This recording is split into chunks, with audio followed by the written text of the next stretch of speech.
Jake Miller stared at his messy apartment and sighed. Empty pizza boxes covered his coffee table. Dirty clothes lay scattered across his bedroom floor. The sink overflowed with unwashed dishes from 3 days ago. As a software engineer, he spent most of his time writing code, not cleaning house. He lived alone and had no time for proper housekeeping. That's it, Jake said to himself. I need help. He opened his laptop and browsed to TechCorp's website. Their new line of domestic robots had just launched. The basic model cost $2,000, but it promised to handle all household cleaning tasks. Jake read the reviews carefully. Most customers seemed happy with their purchase. The robot looked simple enough. It had a white plastic body, 2 arms, and wheels for moving around. The advertisement showed it vacuuming carpets, washing dishes, and folding laundry. Perfect for someone like Jake who hated doing chores. He clicked the Buy Now button and entered his credit card information. The website said delivery would take 1 week. Jake felt excited about having a clean apartment for the first time in. Months. The next few days passed slowly. Jake kept thinking about his robot helper. He even started clearing some space in his closet where the robot could charge at night. He imagined coming home from work to find his apartment spotless. On Friday morning, Jake received a call from the delivery company. Mr. Miller, this is David from Express Shipping. We have your delivery ready, but we need special equipment to move it. The package weighs over 300 pounds. Jake frowned. 300 pounds? That seems too heavy for a cleaning robot. The shipping label confirms your address, sir. We'll need to use our heavy-duty dolly. Can you be home at 2 o'clock? Jake took time off work to receive his delivery.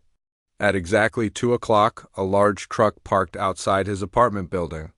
2 delivery men got out and struggled to unload an enormous metal container. The container looked more like a small refrigerator than a robot box. Sign here, the first delivery man said. Breathing heavily, Jake signed the electronic pad. Are you sure this is the right delivery? Address matches, the second man replied. Jake Miller, apartment 4B says here it's a diplomatic exchange unit, priority classification. Diplomatic exchange unit? Jake's confusion grew. I ordered a cleaning robot, the delivery men shrugged. We just deliver what the label says. Have a good day. They left Jake standing in his living room, staring at the mysterious metal container. Strange symbols were painted on its sides. The symbols looked nothing like any language Jake had ever seen. A small control panel blinked with blue lights. On the front, Jake walked around the container slowly. It hummed with a low electronic sound. The metal felt warm to the touch. This definitely was not the robot he had ordered. He found his phone and called TechCorp's customer service number. Thank you for calling TechCorp. This is Lisa. How can I help you? Hi, I think there's been a delivery mistake. I ordered a cleaning robot, but I received something completely different. I'm sorry to hear that. Can you give me your order number? Jake provided the information. Lisa typed on her keyboard for several minutes. Mr. Miller, our records show your robot was delivered successfully to your address today. The delivery was marked as complete at 2:15 p.m. But I didn't receive a robot. I received some kind of large container with strange symbols on it. That's very unusual. Let me transfer you to our technical support team. Jake spent the next hour on the phone with 3 different people. Each person insisted that the correct item had been delivered. Nobody could explain why he had received a mysterious container instead of a robot. Finally, Jake gave up on the phone calls. He stood in front of the container, wondering what to do next. The blue lights on the control panel seemed to be blinking faster now. Jake noticed a small instruction panel written in English below the strange symbols. It said, "Emergency release protocol, press and hold for 5 seconds. Maybe I should look inside, Jake thought. At least then I'll know what this thing actually is. He pressed the button and held it down. The container began to hiss. White vapor poured out from the edges. The front panel slowly opened with a mechanical sound. Cold air rushed out of the container. Jake stepped back, covering his nose. The Vapor smelled like cleaning chemicals mixed with something he couldn't identify. As the vapor cleared, Jake saw something impossible inside the container. It was not a robot. It was not a machine at all. A young girl lay motionless inside the container, surrounded by soft padding. But she was clearly not human. Her skin had a pale blue color. Her hair was silver and seemed to shimmer in the light. She wore a simple white dress that looked like it was made from some kind of advanced fabric. Jake's heart pounded. He rubbed his eyes, thinking he might be seeing things. But the girl was still there. She looked peaceful, as if she were sleeping. "What have I gotten myself into?" Jake whispered. The girl's eyes suddenly opened. They were bright green and seemed to glow slightly in the dim light. She sat up slowly and looked directly at Jake. "Hello," she said in accented English. "I am here to serve." Jake stumbled backward and nearly fell over his coffee table. This was definitely not the robot maid he had ordered. The alien girl stepped carefully out of the container. Her movements were graceful but uncertain, like someone learning to walk on a new surface. She stood about 5 feet tall and looked young, maybe 20 years old in human terms. Her silver hair fell past her shoulders in soft waves. "I am Kira of the Villani people," she said, bowing slightly. "I have come to learn your human ways of home care." Jake's mouth hung open. He could not believe what he was seeing. You're an alien." "Yes, I am not from your world," Kira replied. "My people sent me here as part of cultural exchange program. I am to serve in human household and learn domestic practices." "Cultural exchange program?" Jake shook his head. "I just ordered a cleaning robot from TechCorp." Kira looked confused. "Robot? I do not understand this word. I am living being, not machine." Jake sat down heavily on his couch. "This is crazy.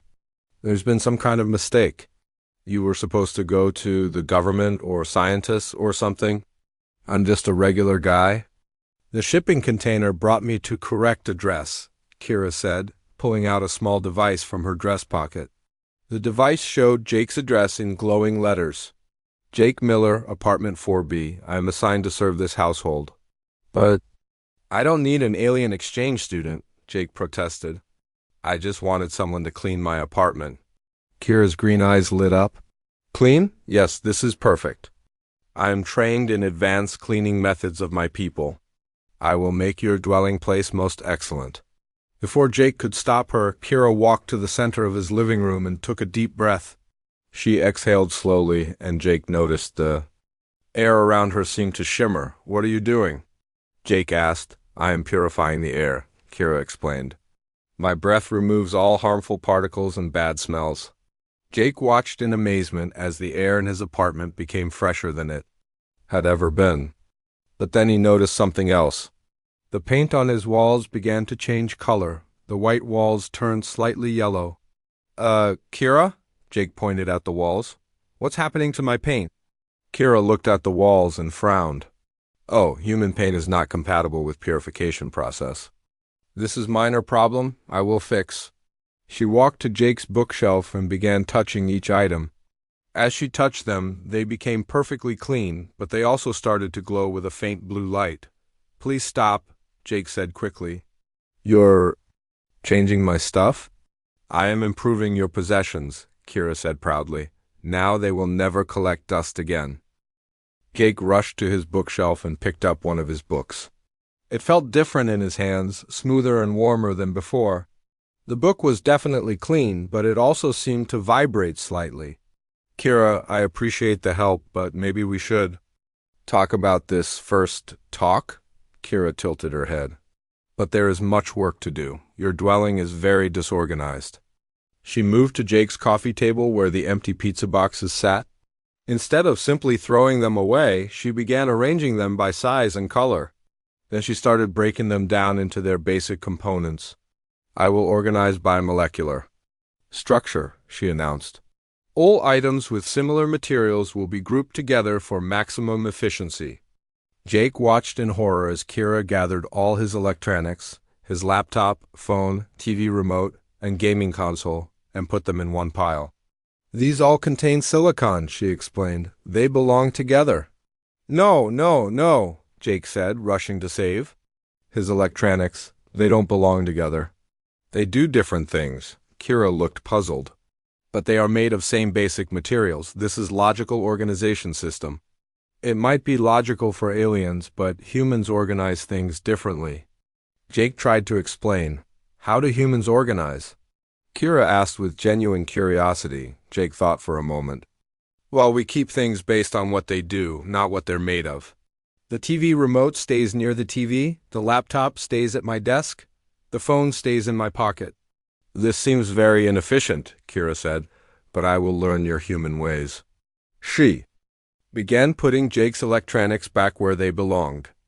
As she worked, Jake noticed that she moved with incredible speed and precision. Her hands never fumbled or made mistakes. How are you so fast? Jake asked. My people have enhanced physical abilities, Kira explained. We can process information quickly and move with great accuracy.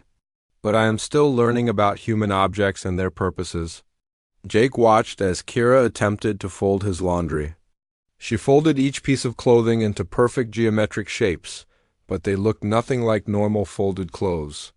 His t-shirts were folded into perfect triangles. His pants were rolled into tight cylinders. This is not right either. Kira asked, seeing Jake's expression. Well, it's very neat, Jake said diplomatically. But humans usually fold clothes in rectangles so they fit in drawers. Rectangles are less efficient for storage, Kira pointed out. Maybe, but they're easier for humans to handle. Kira nodded seriously. I understand. Humans prefer familiar shapes over efficient ones. This is important cultural information. As the afternoon continued, Jake realized that Kira was genuinely trying to help, but her alien methods were creating more problems than they solved. She could clean faster and more thoroughly than any human, but she didn't understand human needs or preferences. Kira, Jake said carefully, where exactly did you learn about human households? My people have been observing your planet for many years, she replied. We studied your television broadcasts and internet communications. But this is my first time in actual human dwelling. You learned about cleaning from watching TV? Yes, we saw humans moving objects and using various tools. But we did not fully understand the reasons for these actions.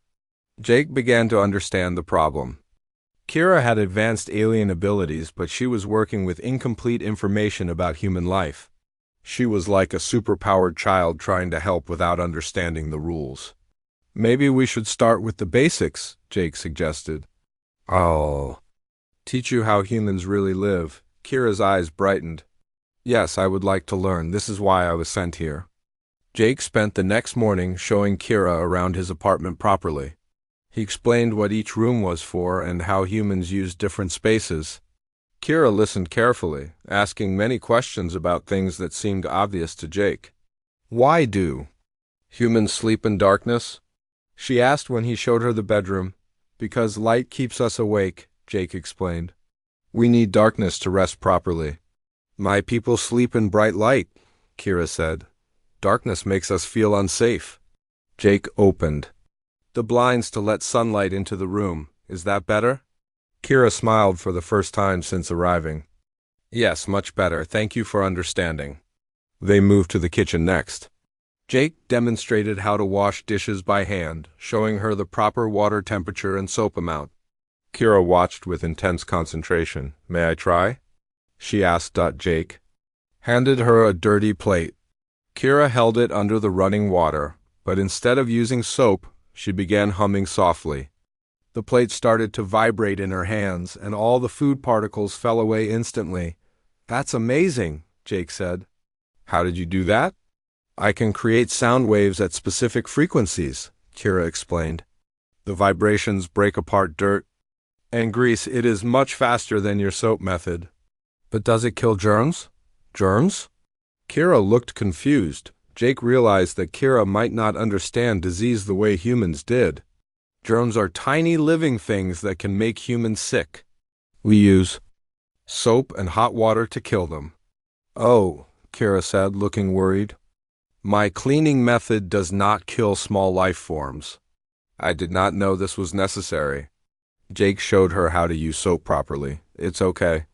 We'll figure out how to combine your abilities with human needs. As they worked together, Jake learned more about Kira's people. The Villani lived on a planet with 3 suns, which explained why she preferred bright light. They had developed technology far beyond human understanding, but they lived in perfect harmony with their environment. We do not have disease like humans, Kira explained.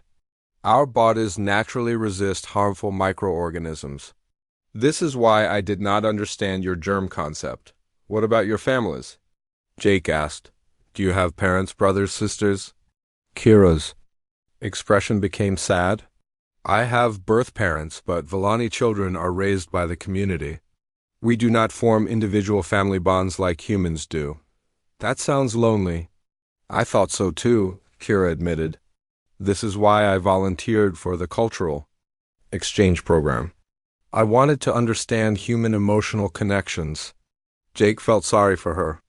Despite her advanced abilities, Kira seemed to be searching for something that her own people couldn't provide. In the afternoon, Jake tried to teach Kira about human entertainment. He turned on the television and showed her different programs. Kira watched with fascination as humans interacted on screen. Why do these humans make exaggerated facial expressions? She asked during a comedy show. They're acting, Jake explained. It's for entertainment. The expressions show emotions more clearly for the audience. Emotions, Kira repeated thoughtfully. My people do not express feelings openly. We consider it inefficient. But don't. You feel happy or sad? Yes, but we keep these feelings inside. Only close companions share emotions. Jake laughed at a joke on the television. Kira studied his face carefully. You are experiencing happiness, she observed. Your mouth curves upward and your eyes become smaller. That's called smiling, Jake said. Haven't you ever smiled? Kira attempted to copy Jake's expression. Her smile looked forced and unnatural. It feels strange, she said, but also pleasant.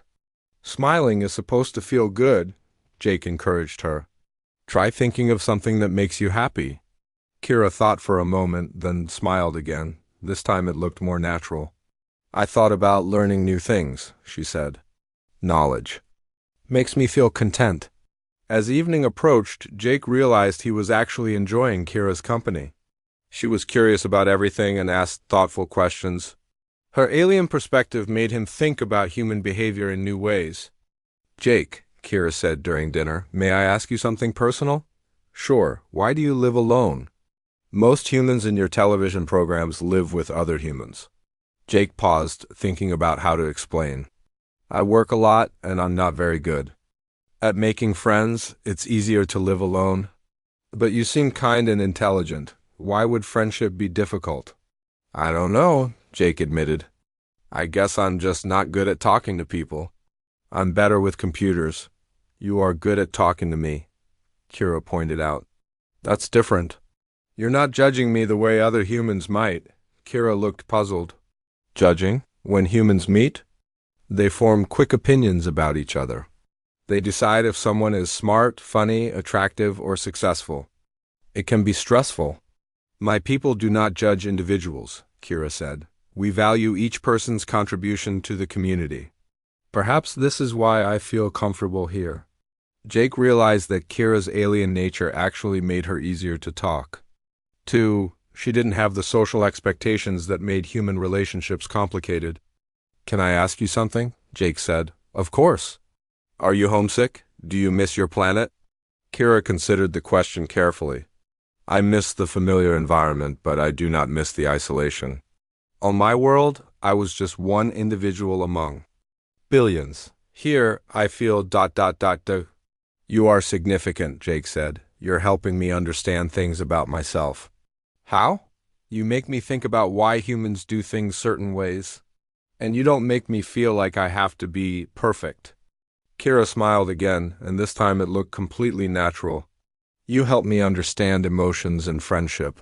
Perhaps we are both learning important things. That night, as Jake prepared for bed, he realized his apartment felt different. Not just cleaner, but more alive somehow. Having Kira there made the space feel less empty. Jake? Kira called from the living room. Yeah? Thank you for teaching me today. I feel like I understand humans better now. Thank you for being patient with me too, Jake replied. I'm not used to having someone around. I like being around you, Kira said simply. Is this what humans call friendship? Jake smiled in the darkness. Yeah, I think it is. Over the next few days, Jake and Kira developed a comfortable routine. Every morning, Jake would show her new aspects of human life, while Kira would help him organize his apartment in ways that actually made sense. She learned to use her abilities more gently, cleaning without destroying his belongings. Today I will teach you about human food preparation, Jake announced on Wednesday morning. Kira watched with interest as Jake made scrambled eggs. Why do you apply heat to change the food structure? Cooking makes food safer to eat and often tastier, Jake explained. Heat kills harmful bacteria and changes the texture. On my planet, we consume nutrients directly from crystalline sources, Kira said. We do not need to alter food structure. Jake let her try cooking an egg. Kira held the pan and somehow controlled the heat perfectly without using the stove. The egg cooked evenly in seconds. How do you do that? Jake asked, amazed. I can manipulate. Molecular movement, Kira said. When molecules move faster, they create heat. That's incredible. You could revolutionize cooking. Kira looked pleased. I'm glad my abilities can be useful in human ways. As the week progressed, Jake noticed that Kira was becoming more expressive. She laughed at his jokes, even when they weren't very funny. She showed excitement when learning new things and concern when he seemed tired after work. Are you feeling unwell? She asked one evening when Jake came home looking stressed. Just work problems, Jake said, flopping onto his couch. My boss wants me to finish a project by Friday, but there's too much coding left to do. May I help?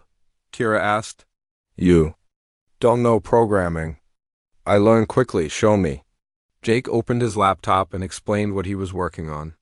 Kira studied the code on the screen with intense focus. After just 10 minutes, she began asking sophisticated questions about the program logic. Your algorithm has inefficiency here, she pointed to a section of code. This loop runs too many times. Jake looked at the code more carefully. You're right, how did you see that so fast? I can process information patterns quickly, Kira explained.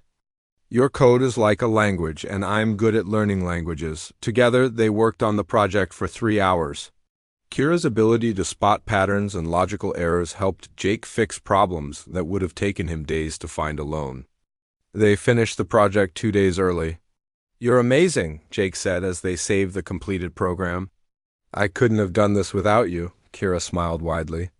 I like helping you succeed. It makes me feel proud. That's exactly right. Jake confirmed. You should feel proud. You did great work.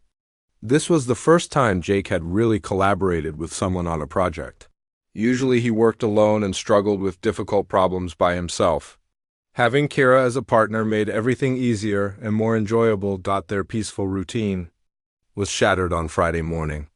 Jake was getting ready for work when someone knocked loudly on his door.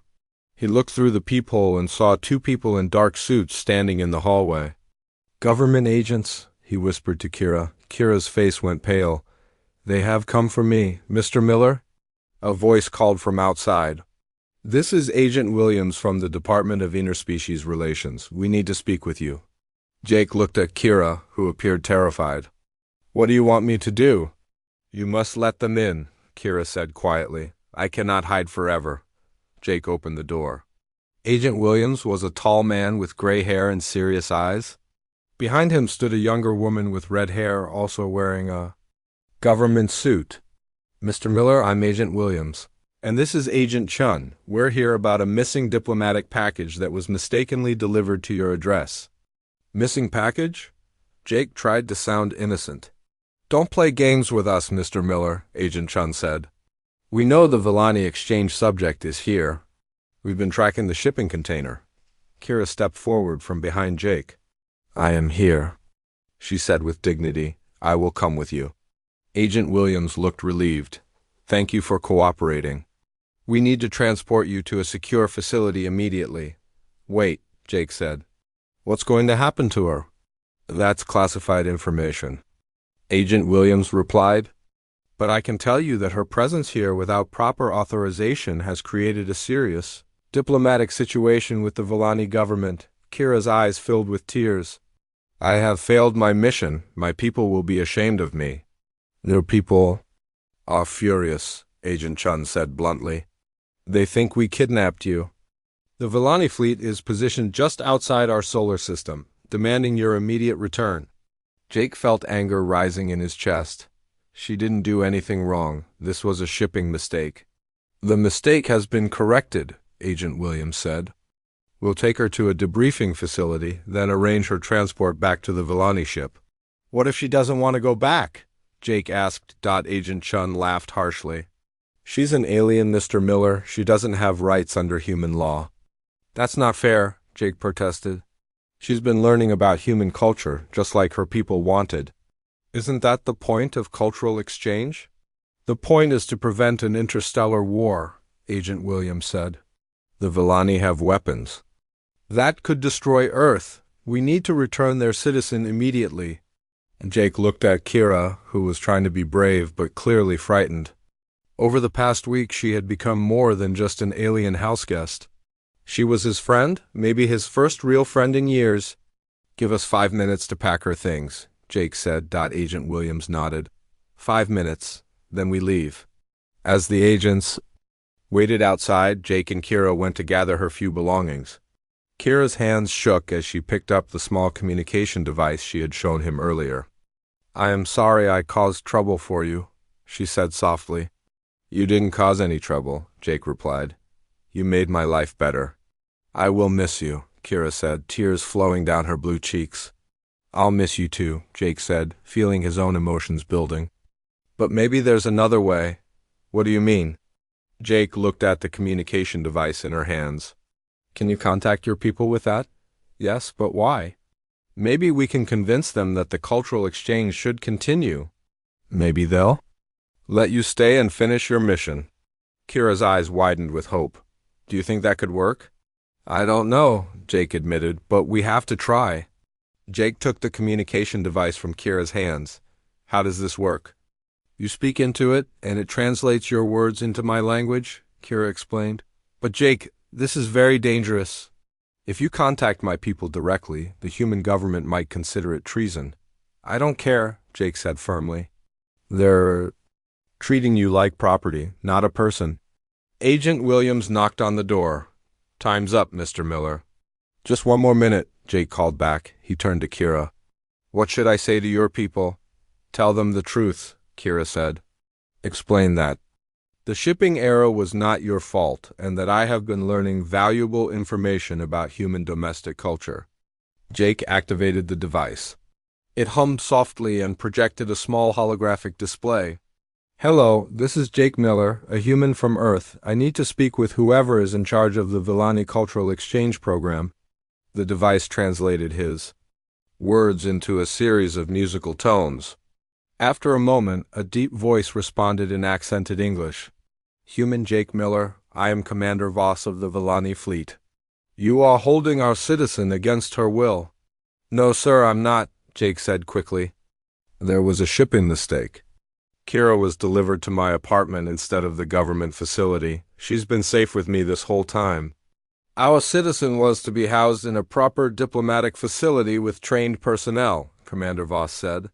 You are an unauthorized civilian. That's true, Jake admitted. But Kira has learned more about human culture in 1 week with me than she would have in a month at a government facility. Agent Williams burst through the door. Mr. Miller, step away from that device. Immediately. I'm trying to prevent an interstellar war, Jake said. Not moving, Commander Voss's voice came through the device again. What has our citizen learned in your dwelling? Jake looked at Kira, who nodded encouragingly. She's learned how humans really live. Not the formal diplomatic version, but actual daily life. She knows how we cook, clean, work, and solve problems together. She's learned about friendship and emotions and what makes humans happy. These are valuable data points, Commander Voss said thoughtfully. The human government wants to send her back immediately, Jake continued. But she hasn't finished her mission.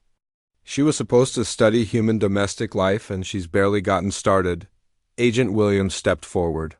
Commander Voss, I am Agent Williams of the Human Government. We apologize for the confusion and are prepared to return your citizen. Immediately. Agent Williams, Commander Voss said, my citizen appears to be communicating freely. Is she being held against her will? No, sir, Agent Williams admitted. She's been cooperative throughout this situation. Kira of the Villani, Commander Voss said, report your status. Kira took the device from Jake. Commander, I am healthy and safe. The human Jake Miller has been an excellent cultural instructor. I have learned much about human social bonds and domestic practices. Have you gathered useful information for our people? Yes, Commander. I have detailed observations about human cleaning methods, food preparation, emotional expression, and cooperative problem solving. But I need more time to complete comprehensive study. Agent Chun stepped forward. Commander Voss, we have a delicate diplomatic situation here. The human population doesn't know about alien contact yet. Having your citizen in an unauthorized location creates security risks? What do you propose? Commander Voss asked. Jake had an idea. What if we made it official? What if I became an authorized participant in the cultural exchange program? Everyone stared at Jake. Agent Williams looked like he might have a heart attack. Explain this proposal, Commander Voss said. I'll document everything Kira learns about human culture, Jake said. I'll write detailed reports about our daily activities, the problems we solve together, and how humans really live. Your people get the cultural information they want, and Kira gets to complete her mission properly.